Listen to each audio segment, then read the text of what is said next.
ഇന്ന് കാസർഗോട്ടുകാരുടെ ചിക്കൻ വറവാണ് ഞാൻ ഷെയർ ചെയ്യുന്നത്.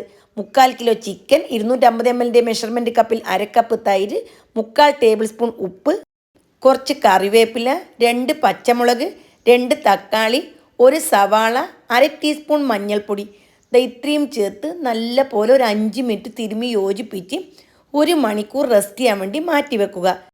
1 മണിക്കൂറിന് ശേഷം നമുക്കിത് മീഡിയം തീയിലിട്ട് വേവിച്ചെടുക്കാം.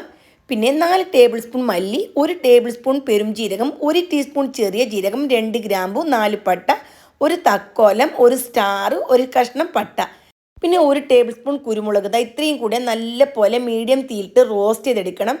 അതിനുശേഷം നമുക്ക് ഇതേ പാനിലിട്ട് 20 വറ്റൽ മുളകും കൂടി ഞാൻ വറുത്തെടുക്കുന്നുണ്ട്. എല്ലാം ചൂടാറിയതിന് ശേഷം നമുക്ക് അല്പം തരിയോട് കൂടി പൊടിച്ചെടുക്കാം.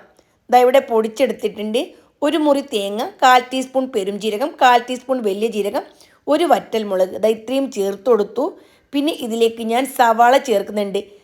2 സവാളയാണ് ഞാൻ ചേർത്ത് കൊടുക്കുന്നത്. കുറച്ച് കറിവേപ്പിലയും കൂടി ചേർത്ത് അല്പം വെളിച്ചെണ്ണയും ചേർത്താണ് ഞാനിത് വറുത്തെടുക്കുന്നത്. കൂടുതൽ എണ്ണ ചേർക്കേണ്ട ആവശ്യമില്ല. തേങ്ങ വറുത്തെടുക്കുന്ന സമയം അതിൽ നിന്നും ധാരാളം എണ്ണ ഇറങ്ങി വരും. ഇവിടെ ചിക്കൻ നല്ലപോലെ വേവാൻ വെച്ചിട്ടുണ്ടായിരുന്നു. 10 മിനിറ്റ് കഴിഞ്ഞപ്പോൾ നല്ലപോലെ ഇളക്കി യോജിപ്പിച്ചെടുത്തു. 10 മിനിറ്റിന് ശേഷം ഞാനിതിലേക്ക് പൊടിച്ച് വെച്ചിരിക്കുന്നതിൽ നിന്നും 4 ടേബിൾ സ്പൂൺ ഫുള്ളായിട്ട് മുളക് പൊടിയും ചേർത്ത് കൊടുത്തു.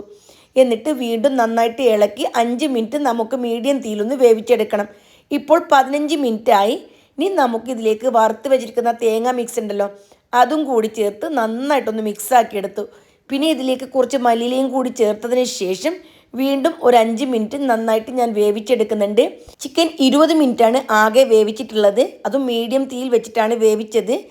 മസാലയെല്ലാം നന്നായി പിടിച്ച് റെഡിയായി വന്നിട്ടുണ്ട്. കാസർഗോട്ടുകാരുടെ ചിക്കൻ വറവ് അല്ലെങ്കിൽ ചിക്കൻ സുക്ക റെഡിയായി. എല്ലാവരും ട്രൈ ചെയ്ത് ഫീഡ്ബാക്ക് അറിയിക്കുക.